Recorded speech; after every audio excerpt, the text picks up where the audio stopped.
धौलपुर शहर के बीचों बीच स्टेट समय की ठंडी सड़क के नाम मशहूर मार्ग, जो वर्तमान में गौरव पथ मार्ग से जानी जाती है। इस मार्ग पर एक विशाल ऐतिहासिक इमारत है जो सिटी जुबली हॉल के नाम से प्रसिद्ध है। इस ऐतिहासिक इमारत की स्थापना सन 1935 में ब्रिटिश शासक जॉर्ज पंचम के भारत आगमन पर हुई थी। रियासत के शासकों की मंशा थी कि इस इलाके को इंग्लैंड के हाइडनवे पार्क के नक्शे कदम पर विकसित किया जाए। ब्रिटिश शासक जॉर्ज पंचम को 10 मई 1910 को भारतीय साम्राज्य का शासक घोषित किया था और जॉर्ज पंचम के राज्यारोहण के 25 वर्ष पूरे होने के उपलक्ष्य में निर्मित इस इमारत को सिल्वर जुबली हॉल कहा जाता है। इस जुबली ईयर की स्मृति को हमेशा संजोए रखने के लिए धौलपुर के कला, साहित्य एवं संस्कृति प्रेमी महाराजा उद्यभान सिंह ने लालसफेद पत्थर से सिटी जुबली हॉल का निर्माण करवाया था। इस विशाल भवन का शिलान्यास 7 मई 1935 को तत्कालीन ईस्टर्न राजपूताना स्टेट के political agent captain H.M. Poltan द्वारा किया गया था। मुख्य हॉल के चारों ओर प्रवेश द्वारों के साथ ही इस भवन के उत्तरी भाग में 2 कक्ष एवं बरामदों का निर्माण करवाया गया। इस भवन के निर्माण में स्टेट चीफ इंजीनियर प्रभात चंद्र गोस्वामी और उनके उत्तराधिकारी सरदार किशन सिंह के योगदान को नहीं भुलाया जा सकता। पुस्तकालय भवन की सुंदर नक्काशी और अद्भुत शिल्पकला भारत में अद्वितीय है। यह सब तत्कालीन शासक की विशेष अभिरुचि और स्थानीय शिल्पकारों की सतत मेहनत का परिणाम है। मुख्य हॉल में एक तरफ गुरु गोविंद सिंह और दूसरी तरफ श्री कृष्ण सुदर्शन चक्र लिए हुए खड़े हैं। बाहर दोनों तरफ रेवाड़ी एवं पनिहारिन के सुंदर भित्ति चित्र अंकित है। इसी हाल में मित्र देशों की जीत पर यादगार सांस्कृतिक समारोहों का आयोजन किया जाता था और ये समारोह 7 दिन तक चलते थे। सन 1944 से 1946 तक धौलपुर टाकीज यानी सिनेमा हॉल के लिए मुख्य हॉल का प्रयोग किया गया। रियासत के महाराजा उद्यभान सिंह के कार्यकाल सन 1944 में जुबली हॉल स्टेट लाइब्रेरी के नाम से सार्वजनिक पुस्तकालय का सृजन हुआ था। इस मार्ग को उस समय ठंडी सड़क के नाम से जाना जाता था और वर्तमान में गौरव पथ के नाम से मार्ग हो गया है। इस पुस्तकालय में भारतवर्ष के सभी ग्रंथ की पुस्तकें मौजूद हैं। इस पुस्तकालय को दिल्ली से दौलताबाद और दौलताबाद से दिल्ली टाइप के परिवर्तन का शिकार होना पड़ा था, लेकिन अनमोल पुस्तकों के लिए पुनः जुबली हॉल में स्थानांतरित हो गई। ये जो गौरव पथ पर सिटी जुबली हॉल के नाम से जो ऐतिहासिक इमारत है, ये सन 1935 में उस समय देश पर ब्रिटिश शासक थे जॉर्ज पंचम, तो उनकी याद में जब उनके 25 वर्ष पूरे हो गए थे राज्य के, तो इसका निर्माण कराया गया। तो इसीलिए इसका नाम सिटी जुबली हॉल रखा गया। तो उस समय इसे तत्कालीन जो धौलपुर रियासत थी उनके राजाओं ने लाल और सफ़ेद पत्थर से इसका निर्माण कराया। इसकी जो नक्काशी है, कारीगरी है, बहुत ही सुंदर, वास्तुकला और शिल्पकला के लिए बहुत ही सुंदर है। चारों तरफ से इसके देखा जाए तो ये बहुत ही अद्वितीय लगती है। तो 1900 सुंदर इमारत का निर्माण हो गया और तत्कालीन उस समय के महाराज उदयभान सिंह जी ने इसको धौलपुर जिले की जनता यानी कि उस समय की रियासत को सिनेमा हॉल के रूप में इसका प्रयोग किया। उन्हें दिखाने के लिए इसे सिनेमा हॉल में तब्दील किया। ये 1944 से 46 तक रही। उसके बाद किताब प्रेमी होने के कारण, पुस्तक प्रेमी होने के कारण महाराज उदयभान सिंह जी ने इसे लाइब्रेरी के रूप में विकसित किया और उसके बाद ये जिला पुस्तकालय के रूप में कार्यरत रही। उसके बाद फिर इसे सिटी जुबली हॉल नामक एक विद्यालय इसमें खोला गया। कुछ समय तक वह विद्यालय भी चला। उस विद्यालय के बाद पुनः सरकार ने इसे जिला पुस्तकालय के नाम से विकसित किया और वर्तमान में इतना बड़ा पुस्तकालय है कि स्टेट टाइम की पुस्तकें, इतना खजाना है कि वहाँ जाकर पाठक मदमस्त हो जाते हैं। ऐसी ऐसी पुस्तकें हैं। कई पुस्तकें जो कि देश भर में उपलब्ध नहीं है, इस तरह की पुस्तकें भी यहाँ उपलब्ध है। लेकिन देखते ही बनता है कि ये शिल्प कला और वास्तुकला का एक अद्भुत उदाहरण है धौलपुर के लिए और अब इसे देखने के लिए पर्यटक भी आने लगे हैं। धौलपुर जिले के कौलारी थाना इलाके के चहलपुरा गांव में चाउमीन खाने से 2 दर्जन ग्रामीणों की तबीयत बिगड़ने से हड़कंप मच गया। गांव की महिला पुरुष और बच्चों की ज्यादा तबीयत बिगड़ी तो परिजनों ने उन्हें सरकारी अस्पताल और निजी अस्पतालों में भर्ती कराया है, जहां अब उनकी हालत में सुधार है। चाउमीन खाने से बीमार हुई महिला मीनेश ने बताया कि शनिवार को गांव में एक चाउमीन बेचने वाला आया था। उससे गांव के लोगों ने चाउमीन खरीद कर सेवन किया था।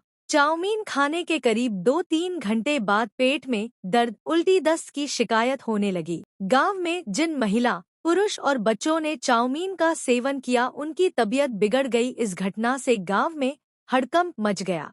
परिजनों ने बीमार हुए लोगों को सरकारी अस्पताल और निजी अस्पतालों में भर्ती कराकर उपचार कराया है, जहां उनकी हालत पहले से बेहतर है। जिला अस्पताल के पीएमओ डॉक्टर विजय सिंह ने बताया कि सभी मरीजों का उपचार किया जा रहा है। पेट दर्द और उल्टी, दस्त की शिकायत हुई है। फूड पॉइजनिंग की वजह से यह मामला बना है और सभी पहले से बेहतर हैं। चाउमीन खाने से उल्टी, दस्त, जी घबराना।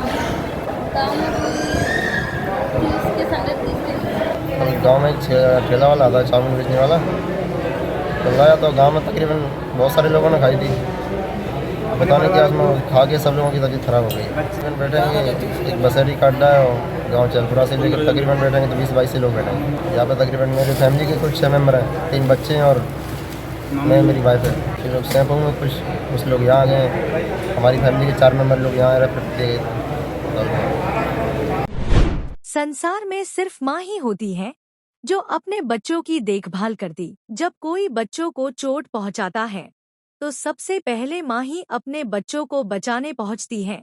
ऐसी ही घटना धौलपुर शहर के राजकीय बालिका उच्च माध्यमिक विद्यालय में देखने को मिली है, जहां विद्यालय परिसर में मौजूद नीम के पेड़ में बने बिल में एक विशाल जहरीला सांप घुस जाता है। सांप बिल में से तोते के अंडों निगलता है और जब तोता इस घटना को देखता है तो वह जोर जोर से चीखता रहता है। तोते की चीख पुकार सुन स्कूल के लेक्चरर भगवान सिंह मीणा और अन्य स्टाफ वहां पहुंच जाता है। स्टाफ पेड़ के बिल में सांप और चीखते हुए तोते को देखता है तो वह दहशत में आ जाते हैं। साथ में स्कूल में पढ़ने वाली छात्राओं को असुरक्षा का माहौल पैदा हो जाता है। स्कूल के लेक्चरर भगवान सिंह मीणा ने तुरंत इसकी सूचना कंट्रोल रूम को दी। सूचना मिलने के बाद वन विभाग की टीम सांप का रेस्क्यू करने के लिए स्कूल पहुंची। वन विभाग की रेस्क्यू टीम के सदस्य राधाकृष्ण ने टेबल स्टूल की मदद से कड़ी मशक्कत के बाद पेड़ के बिल में से विशाल सांप का रेस्क्यू किया, लेकिन सांप रेस्क्यू से पहले तोता के अंडों को निगल चुका था। टीम ने सांप का रेस्क्यू कर उसे सुरक्षित वन विहार के जंगलों में छोड़ दिया। सांप का रेस्क्यू होने के बाद स्कूल स्टाफ और बालिकाओं ने राहत की सांस ली। बता दें कि सांप हमेशा पेड़ों पर बने बिलों में घुस जाते हैं। बिल में पक्षियों के अंडे और उनके बच्चों को शिकार बना लेते हैं। हाल ही में सांप की ऐसी ही एक हरकत लेक्चरर भगवान सिंह मीणा ने अपने मोबाइल में कैद कर सांप का रेस्क्यू कराया है।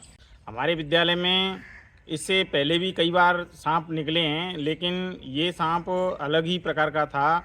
और जो नीम का पेड़ है, ये वही नीम का पेड़ है। इस नीम के पेड़ में वो अंदर बिल में घुस गया और तोते के बच्चे थे या पता नहीं अंडे थे, ये कंफर्म नहीं है, लेकिन उसके अंडों को या बच्चों को उसने खाया, निगल लिया। उसके बाद वो लगभग बेहोश सा हो गया और इसमें अंदर घुसा हुआ प्रतीत हुआ। हमारे पियोन आए और उन्होंने उसको बिल से बाहर निकालने की कोशिश की, लेकिन वो टस से मस नहीं हुआ।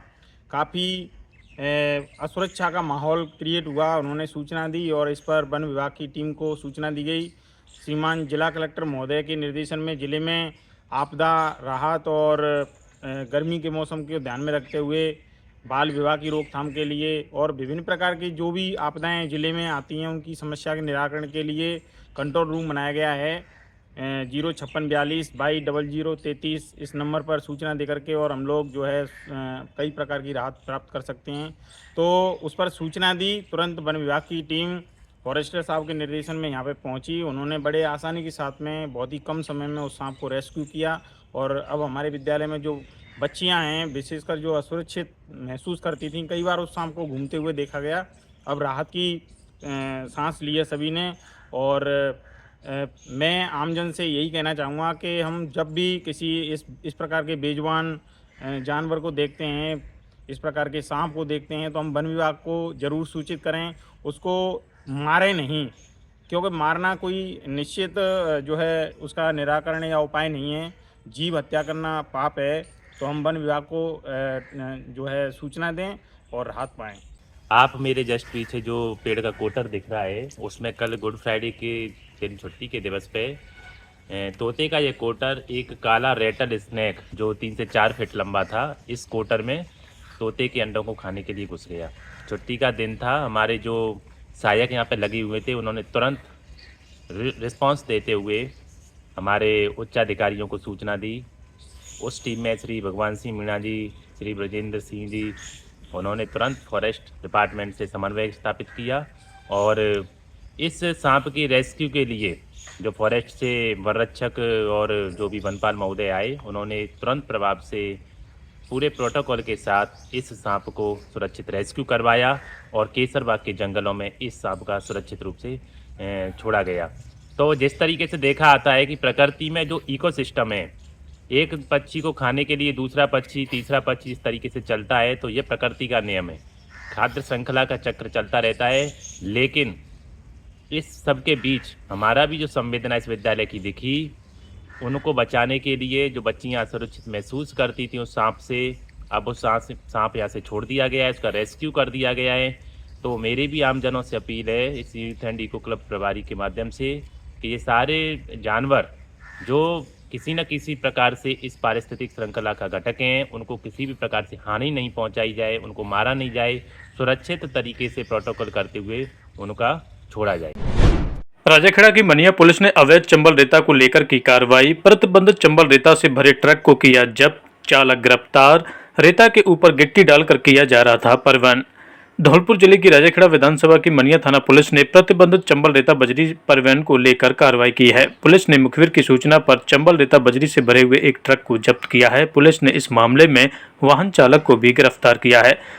मनिया पुलिस ने आज शनिवार दोपहर 3 बजे बताया कि श्रीमान महानिरीक्षक पुलिस भरतपुर रेंज भरतपुर श्री राहुल प्रकाश जी के द्वारा संपूर्ण रेंज के अंदर अवैध खनन के खिलाफ लगातार कार्रवाई जारी है। उसी के तहत श्रीमान पुलिस अधीक्षक महोदय धौलपुर श्री सुमित मेहरा जी के नेतृत्व में आज पुलिस थाना मनिया की टीम के द्वारा सुबह इन्फॉर्मेशन मिली थी कि एक ट्रक ट्रेलर जिसके अंदर अवैध चंबल रेता भरा हुआ है और ऊपर उस पर गिट्टियाँ डली हुई हैं। सूचना पर बरेठा चौकी पर नाकाबंदी की गई। चालक के द्वारा नाकाबंदी को तोड़ करके ट्रक को भगा लिया, जिसका हमारी पुलिस पार्टी के द्वारा पीछा करके उसको सैया चौराहे से हमने पकड़ा है और ट्रक को और चालक को गिरफ्तार किया है, ट्रक को जब्त किया है, प्रकरण पंजीबद्ध किया है। जो आरोपी है इसके अंदर जो चालक था तिलक सिंह सनोफ हरिभक्त कुशवाहा निवासी बकायन का पूरा थाना सदर जिला धौलपुर को में ट्रक के हमने गिरफ्तार किया है। इसे अनुसंधान कर रहे हैं कि और कौन कौन इसके साथी जो सम्मिलित थे जो इस गिरोह के अंदर, उनको भी हम शीघ्र ही उनके खिलाफ भी कार्रवाई करेंगे। राजाखेड़ा में बकायादारों और बिजली चोरों पर विद्युत विभाग की कार्रवाई। 7 लाख की बकाया राशि पर उतारे 2 ट्रांसफार्मर, 10 बिजली चोरों पर लगाया 8 लाख का जुर्माना। धौलपुर जिले के राजाखेड़ा में विद्युत विभाग ने आज बकायादारों और बिजली चोरों पर कार्रवाई की है। अधीक्षण अभियंता JVVNL राजेश कुमार वर्मा और अधिशासी अभियंता विवेक शर्मा के निर्देशन में सहायक अभियंता आनंद तिवारी और कनिष्ठ अभियंता विशाल जायसवाल व टीम द्वारा राजाखेड़ा के गांव धारापुरा से 7 लाख रुपए की बकाया राशि पर 3 फेज के 2 ट्रांसफार्मर उतारकर भंडार शाखा में जमा कराए हैं। राजाखेड़ा बिजली विभाग ने आज शनिवार शाम 4 बजे बताया कि राजाखेड़ा शहर में अवैध जम्पर को उतारने का अभियान भी चलाया गया, जहां मौके पर चोरी पाए जाने पर 10 बिजली चोरों पर करीब 8 लाख रुपए का जुर्माना लगाया गया है। सहायक अभियंता आनंद तिवारी ने लोगों से अपील की है कि वह बिजली चोरी नहीं करें। जिन लोगों ने अभी कनेक्शन नहीं लिए हैं वो हाथों हाथ कनेक्शन ले सकते हैं। अभियान के दौरान लोगों को प्रधानमंत्री सूर्य घर योजना की जानकारी भी दी गई। इस अवसर पर अनीस खान, बंटी, हरबान, संजीव पाठक आदि विद्युत कर्मचारी मौजूद रहे। धौलपुर जिले के मनिया में शनिवार को ब्लॉक कांग्रेस कमेटी की बैठक हुई। इस दौरान कार्यकर्ताओं ने नेशनल हेराल्ड मामले में सोनिया गांधी और राहुल गांधी के खिलाफ दायर आरोप पत्र का विरोध किया। कार्यक्रम में नागेश कुशवाहा मुख्य अतिथि रहे। ब्लॉक अध्यक्ष राजेंद्र पोसवाल ने अध्यक्षता की। बैठक राजस्थान प्रदेश कांग्रेस अध्यक्ष गोविंद सिंह डोटासरा और राजाखेड़ा विधायक रोहित बोहरा के निर्देशन में आयोजित की गई। नागेश कुशवाहा ने केंद्र सरकार पर तानाशाही का आरोप लगाया। उन्होंने कहा कि ईडी का दुरुपयोग किया जा रहा है। नेशनल हेराल्ड केस में सोनिया राहुल के खिलाफ की गई कार्रवाई लोकतंत्र पर हमला है। ब्लॉक अध्यक्ष राजेंद्र पोसवाल ने कहा कि कांग्रेस के नेता न डरते हैं न दबते हैं। यह सत्य की लड़ाई है। यह संघर्ष हर गांव व शहर तक पहुंचेगा। पूर्व प्रधान धर्मेंद्र दिनकर ने गांधी परिवार के योगदान को याद किया। उन्होंने कहा कि भाजपा सरकार संवैधानिक संस्थाओं का दुरुपयोग कर रही है। कार्यक्रम में संगठन महामंत्री संतोष सिंघल, ब्लॉक महासचिव जैकी बंसल समेत कई कांग्रेस कार्यकर्ता मौजूद रहे। धौलपुर जिले के बाड़ी उपखंड के अरुआ गांव में शनिवार शाम को एक विकलांग किसान हरिश्चंद्र जाटव के कच्चे घर में अचानक आग लग गई। यह हादसा बिजली के तारों में शॉर्ट सर्किट के कारण हुआ, जिससे छप्पर में आग भड़क गई और उसके नीचे रखी फसल जलकर खाक हो गई। ग्रामीणों के मुताबिक शाम को हवा तेज चल रही थी, जिससे घर के ऊपर से गुजर रही बिजली की तारों में स्पार्क हुआ और चिंगारी छप्पर पर गिर गई। कुछ ही पलों में आग ने विकराल रूप ले लिया और घर की छत के नीचे रखी फसल और घरेलू सामान जलकर नष्ट हो गया। ग्रामीणों ने मिलकर आग बुझाने का प्रयास किया, लेकिन तब तक हरिश्चंद्र की सारी फसल और घर का सामान नष्ट हो चुका था। पीड़ित हरिश्चंद्र जाटव ने बताया कि आग हादसे में करीब 6,000 रुपए फसल और गृहस्थी का सामान जलकर खाक हो गया है। पीड़ित ने बताया कि उसके घर में पहले से सीमित संसाधन थे और अब उनका आशियाना भी जलकर खत्म हो गया है।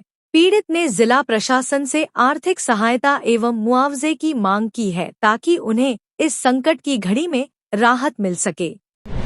धौलपुर जिले के मनिया कस्बे में शनिवार को बड़े ही धूमधाम व हर्षोल्लास के साथ अम्बेडकर शोभायात्रा निकाली, जिसका कस्बे में जगह जगह स्वागत किया गया। अम्बेडकर शोभायात्रा समिति के अध्यक्ष ब्रजेश बंसी और वरिष्ठ उपाध्यक्ष सुनहरी लाल जाटव ने बताया कि मनिया कस्बे में डॉक्टर भीमराव अंबेडकर की 134वीं जयंती के उपलक्ष्य में भव्य शोभायात्रा थाने से मांगरोल रोड, मैन बाजार, नेहरू पार्क से होते हुए अंबेडकर पार्क मनिया पर समापन किया गया। उन्होंने बताया कि इस दौरान शोभायात्रा में 16 झांकी, 11 बैंड एवं डीजे शामिल हुए। शोभायात्रा की झांकियों का सर्व समाज द्वारा स्वागत किया गया। शोभायात्रा का प्रारंभ मुख्य अतिथि बसेड़ी विधायक संजय कुमार जाटव ने फीता काट कर किया। शोभायात्रा से पहले शनिवार दोपहर को 2 बजे बंसी वाटिका जीटी रोड मनिया में सभी भामाशाहों का सम्मान समारोह आयोजित किया गया।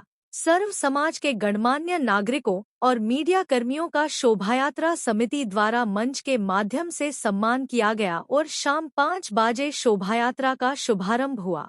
रात को गायकर लोकेश कुमार के द्वारा भीम जागरण की भव्य प्रस्तुति दी गई, जिसमें सर्व समाज सहित जाटव समाज और सभी SC/ST वर्ग के लोग शामिल होंगे। धौलपुर में Indian body building and fitness federation के बैनर तले एवं Rajasthan body building and fitness association के तत्वावधान में एक भव्य बॉडी बिल्डिंग सभा एवं प्रेस वार्ता का आयोजन किया गया। इस कार्यक्रम में आकाश चंदीला को धौलपुर जिले का महासचिव नियुक्त किया गया। आकाश चंदीला की यह नियुक्ति जिले में बॉडी बिल्डिंग को एक नई ऊंचाई तक पहुंचाने एवं स्थानीय खिलाड़ियों को राष्ट्रीय स्तर पर मंच उपलब्ध कराने की दिशा में एक महत्वपूर्ण कदम मानी जा रही है। इस अवसर पर Indian body building and fitness federation Maharashtra के राष्ट्रीय जज श्री महफूज आलम ने आकाश चंदीला को नियुक्ति पत्र प्रदान कर सम्मानित किया। कार्यक्रम में टीम के प्रमुख सदस्य महराज भाई, राहुल कुमार, NK ठाकुर, दीपू ठाकुर, रफीक कुरैशी सहित अनेक गणमान्यजन मौजूद रहे। मौके पर धौलपुर जिले के विकास अधिकारी रामबोल सिंह गुर्जर, डॉ राहुल कुमार, कनिष्ठ सहायक नितिन ओझा, PTI जाकिर निहाल बाबू, जाकिर खान, सोनू मिश्रा, जिले के सभी प्रमुख जिम संचालक मौजूद रहे।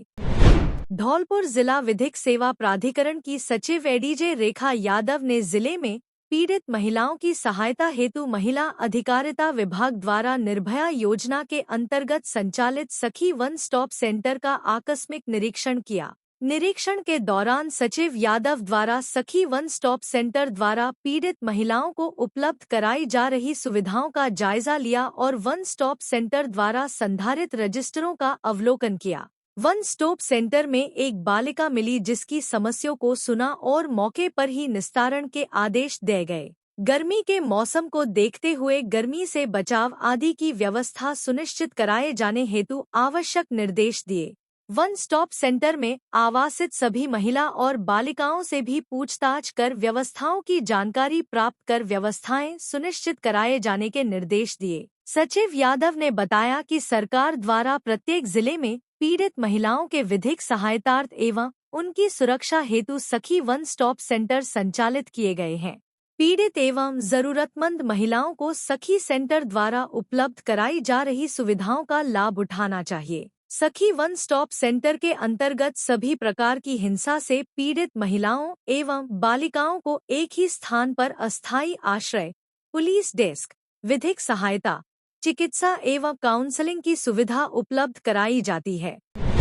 बाड़ी में संगम क्लब के चुनाव संपन्न हुए, जिसमें क्लब के सदस्यों ने उत्साहपूर्वक भाग लिया। सर्वसम्मति से निर्वाचित नई कार्यकारिणी ने संगठन के भविष्य के प्रति नई ऊर्जा और जोश का संचार किया है। क्लब के नवीन अध्यक्ष के रूप में मुनीश बंसल का चयन किया गया, जो पहले से ही सामाजिक सरोकारों में सक्रिय भूमिका निभाते आ रहे हैं। उन्होंने कहा कि आने वाले वर्षों में क्लब की कार्यक्षमता और प्रभाव को बढ़ाने के लिए नए सदस्यों को जोड़ा जाएगा। उन्होंने बताया कि निकट भविष्य में एक शपथ ग्रहण समारोह का आयोजन भी किया जाएगा। सचिव पद की जिम्मेदारी कंपनी परिवार के अजय गर्ग को सौंपी गई है। उन्होंने बैठक में आगामी वर्षों में आयोजित किए जाने वाले विभिन्न सामाजिक, सांस्कृतिक एवं सेवा आधारित कार्यक्रमों की विस्तृत रूपरेखा प्रस्तुत की। गर्ग ने बताया कि इन सभी आयोजनों के लिए एक वार्षिक कार्यक्रम कैलेंडर तैयार किया जाएगा, ताकि आयोजन समयबद्ध और व्यवस्थित ढंग से संपन्न हो सकें। उन्होंने कहा कि कार्यक्रम समाजोपयोगी होंगे, जिससे आमजन को प्रत्यक्ष लाभ मिलेगा। अन्य पदाधिकारियों में वरिष्ठ उपाध्यक्ष अर्चना मंगल, कोषाध्यक्ष राजीव मंगल, महिला प्रमुख शिल्पी गर्ग और सूचना मंत्री के रूप में मनोज मोदी को चुना गया है। पूरी टीम ने एकजुट होकर संगम क्लब को नई ऊंचाइयों तक पहुंचाने का संकल्प लिया। बाड़ी विधानसभा क्षेत्र में कांग्रेस पार्टी के कार्यकर्ताओं की एक बैठक शनिवार को आयोजित की गई।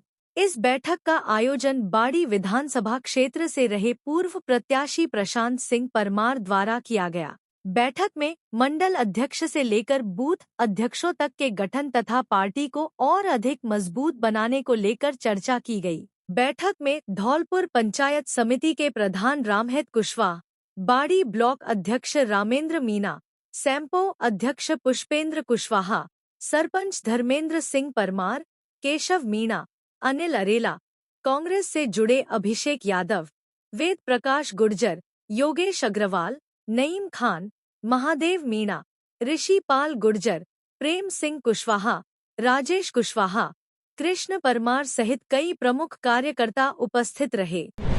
महिला एवं बाल विकास विभाग द्वारा राष्ट्रीय पोषण अभियान अंतर्गत आयोजित किए जा रहे सप्तम पोषण पखवाड़े में सैंपो में विभिन्न पोषण प्रतियोगिताओं का आयोजन किया गया। कार्यक्रम में मुख्य अतिथि के रूप में उपस्थित उपनिदेशक महिला एवं बाल विकास विभाग धीरेन्द्र सिंह ने कहा कि पोषण अभियान प्रधानमंत्री मोदी जी की वृहद संकल्पना है, जिसका उद्देश्य है इस प्रकार के आयोजन के संदेशों को समाज के प्रत्येक वर्ग तक पहुंचाया जाए। आंगनबाड़ी कार्मिक माता और बच्चों के पोषण की महत्वपूर्ण कड़ी है। किसी भी क्षेत्र में कुपोषण एनीमिया रोकने में उनकी महत्वपूर्ण भूमिका है। अतः अपनी महत्ता को समझते हुए जिम्मेदारी से अपने क्षेत्र में व्यापक गृह भ्रमण कर प्रत्येक पात्र गर्भवती महिला का आशा सहयोगिनी और ANM के माध्यम से PCTS पर पंजीकरण करावें। उनके प्रसव पूर्व जांच कराते हुए उनको विभागीय योजनाओं प्रधानमंत्री मातृ वंदना योजना व मुख्यमंत्री मातृत्व पोषण योजना का लाभ दिलाया जाए, ताकि न केवल भ्रूण हत्या को रोका जा सके बल्कि समय पर पोषाहार व जांच के माध्यम से स्वस्थ बच्चे का जन्म सुनिश्चित किया जा सके। इस अवसर पर CDPO सैंपो भूपेश गर्ग ने कहा कि पोषण पखवाड़े में ब्लॉक स्तर पर सीडीपीओ सैंपो कार्यालय में आंगनबाड़ी कार्मिकों की रंगोली, मेहंदी, पेंटिंग प्रतियोगिता का आयोजन किया। हेलो धौलपुर, नया एकेडमिक ईयर शुरू हो चुका है और इमैनुअल स्कूल्स के एडमिशन प्रोसेसेस भी। अप्रैल 1 से आप अपने बच्चों को इमैनुअल परिवार के साथ जोड़ सकते हैं। इमैनुअल 37 ईयर से धौलपुर में एक्सीलेंट एजुकेशन को प्रोवाइड करता है।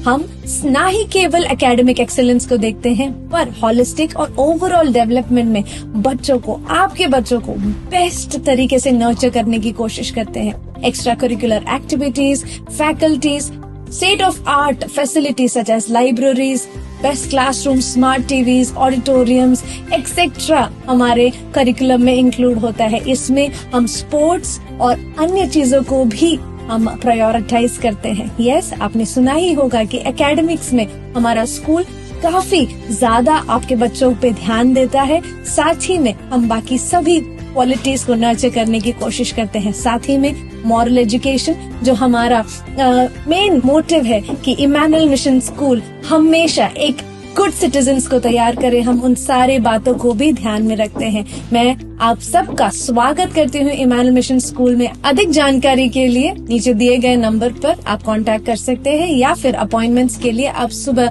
9 बजे से 1 बजे तक स्कूल ऑफिस में भी जा सकते हैं। एडमिशन प्रोसेस शुरू हो गई हैं, जल्दी अपने सीट्स को एनरोल कीजिए।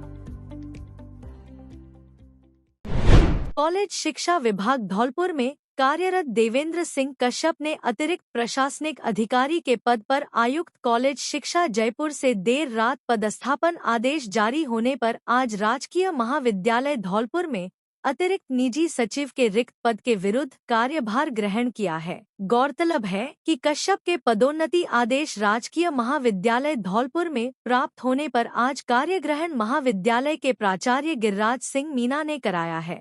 महाविद्यालय में कार्यग्रहण करने पर देवेंद्र कश्यप का महाविद्यालय परिवार के सोहराब शर्मा वरिष्ठ आचार्य, अमर गोस्वामी प्रशासनिक अधिकारी, विजय शुक्ला वरिष्ठ सहायक, अमर सिंह सैनी सहायक आचार्य, ललित मोहन वर्मा, विनोद गर्ग, आशुतोष शर्मा प्रयोगशाला सहायक, रवि मोहन श्रीवास्तव कंप्यूटर ऑपरेटर, रुद्र प्रताप सिंह, सुरेंद्र मीणा, अश्वनी माथुर, दीपक मथुरिया, जय सिंह, मुकेश परमार फौजी ने फूलमाला एवं राजस्थानी साफा पहनाकर स्वागत किया। मंत्रालय कर्मचारी महासंघ के जिलाध्यक्ष गोपाल अवस्थी ने देवेंद्र कश्यप के पदस्थापन आदेश धौलपुर महाविद्यालय होने पर हर्ष व्यक्त किया। साथ ही उन्होंने बताया कि कश्यप के धौलपुर आने से संगठन की गतिविधियों में तेजी आएगी।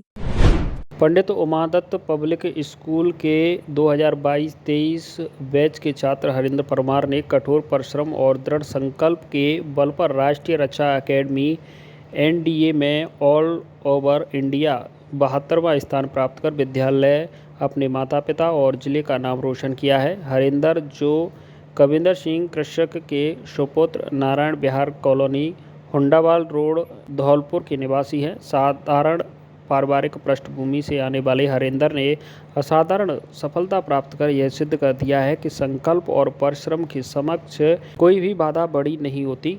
विद्यालय जीवन के दौरान हरिंदर एक बहुआयामी प्रतिभा के धनी रहे हैं। चाहे खेलकूद प्रतियोगिता में हो या सामान्य ज्ञान आधारित गतिविधियां, हर क्षेत्र में उन्होंने अपने कौशल और अनुशासन का परिचय दिया। इस गौरवपूर्ण उपलब्धि पर विद्यालय के निदेशक उपेंद्र दत्त शर्मा ने हर्ष व्यक्त करते हुए कहा कि हमारे उन विद्यार्थियों में से एक हैं हरिंदर, जिन्होंने न केवल पढ़ाई में बल्कि खेलों और सामान्य ज्ञान जैसी सहपाठ्य गतिविधियों में भी सदैव उत्कृष्ट प्रदर्शन किया।